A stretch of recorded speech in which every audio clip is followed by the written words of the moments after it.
ನಾವು ವಿದ್ಯಾರ್ಥಿಗಳು ಏಳಿಗೆಯನ್ನು ಬಯಸುವಂಥವ್ರು, ಉದ್ಯೋಗವನ್ನು ಬಯಸುವಂಥವ್ರು ಅಂತಂದಾಗ ಸಹಜವಾಗಿ ಆ CJPಗೆ ಸಂಬಂಧಿಸಿದಂಥ ಒಬ್ಬ ವಿದ್ಯಾರ್ಥಿ ಸ್ಪಷ್ಟೀಕರಣ ಕೇಳ್ತಾ ಇದ್ದಾರೆ.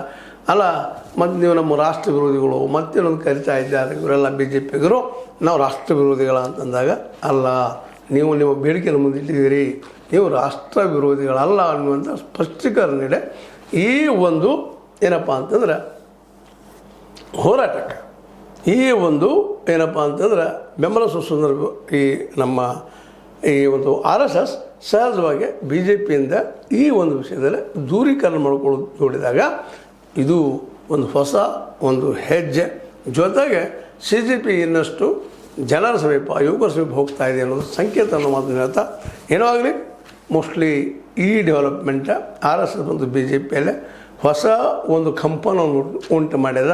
ಇದರಿಂದಾಗಿ ಒಂದು ಪ್ಲ್ಯಾನ್ ಮಾಡಿದ್ರಲ್ಲ ಮೋದಿ ಮತ್ತು ಶಾರ್ ಅವರು, ಏನಾದರೂ ಮಾಡಿ ಡಿಲಿಮಿಟೇಷನ್ ಕ್ಷೇತ್ರ ಮರುವಿಂಗಡಣೆ ಮಾಡ್ಕೊಳ್ಬೇಕಂತೇಳಿ ಅದು ಸಹಿತ ಪ್ಲ್ಯಾನ್ ಉಲ್ಟಾ ಹೊಡೆಯುವ ಎಲ್ಲ ಸಾಧ್ಯಗಳು ಕಾಣ್ತಾ ಇದ್ದಾವೆ. ಏನಾಗ್ತದೆ ಮುಂದಿನದಲ್ಲೇ. ಆದರೆ ಶಹಾರ್ ಅವರು ಮಾತ್ರ ಇವತ್ತು ಪಾರ್ಲಿಮೆಂಟಿಗೆ ಉತ್ತರ ಕೊಡಬೇಕಾದ್ದು ಅನಿವಾರ್ಯದ ಆ ಪರಿಸ್ಥಿತಿಯನ್ನು ರಾಹುಲ್ ಗಾಂಧಿ ಅವರು ತಂದು ನಿಲ್ಲಿಸಿದ್ದಾರೆ ಅಂತ ಹೇಳ್ತಾ, ಇದು ನಿಮ್ಗೆ ಲೈಕ್ ಆಗಿರ್ಬೋದು. ಲೈಕ್ ಮಾಡಿ, ಶೇರ್ ಮಾಡಿ, ಕಮೆಂಟ್ ಮಾಡಿರಿ. ಜೊತೆಗೆ ಸಬ್ಸ್ಕ್ರೈಬ್ ಮಾಡಿ. H16 ನ್ಯೂಸ್ ಅರ್ಥ ಸೇರಿಸಿದ್ದಾರೆ ಎಂಬ ಸತ್ಯದ ಕೈಗೊಂಡು ವಂದನೆ. ಆತ್ಮೀಯ ಸಾರ್ವಜನಿಕರಲ್ಲಿ H16 ಅರ್ಥಾತ್ ಸೀತಾರಾಮದಿಂದ ಒಂದು ಮನವಿ. ಈ ಸಂಸ್ಥೆ ಭ್ರಷ್ಟಾಚಾರ, ಅನ್ಯಾಯ, ಅತ್ಯಾಚಾರಗಳಿಂದ ನೊಂದವರ ವೇದಿಕೆ, ಅನ್ಯಾಯಕೋರರ, ಭೂಗಳ್ಳರ, ನಶಾ ಸಾರಾಯಿ ಮಾಫಿಯಾಗಳ ವಿರುದ್ಧದ ಧ್ವನಿ, ರೈತರ, ಕೂಲಿಕಾರ, ಕಾರ್ಮಿಕರ, ಬಿದ್ದ ಸಮುದಾಯ ಜನರ ಧ್ವನಿ ಬೆಂಬಲವಾಗಿ ನಿಂತು ತನುಮನ ಧನದ ಸಹಾಯಕ್ಕೆ ಸಾರ್ವಜನಿಕರಲ್ಲಿ ಕೋರಿಕೆ.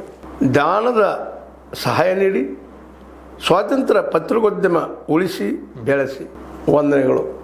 ತಮ್ಮನ್ನೇ ನಂಬಿರುವ ಮಲ್ಲಪ್ಪ ಇ ಜೋತಾವರ್.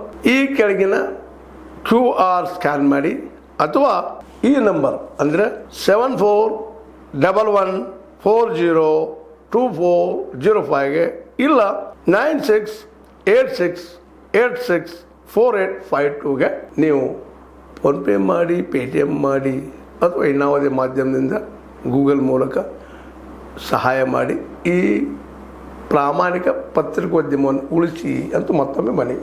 ವಂದನೆಗಳು.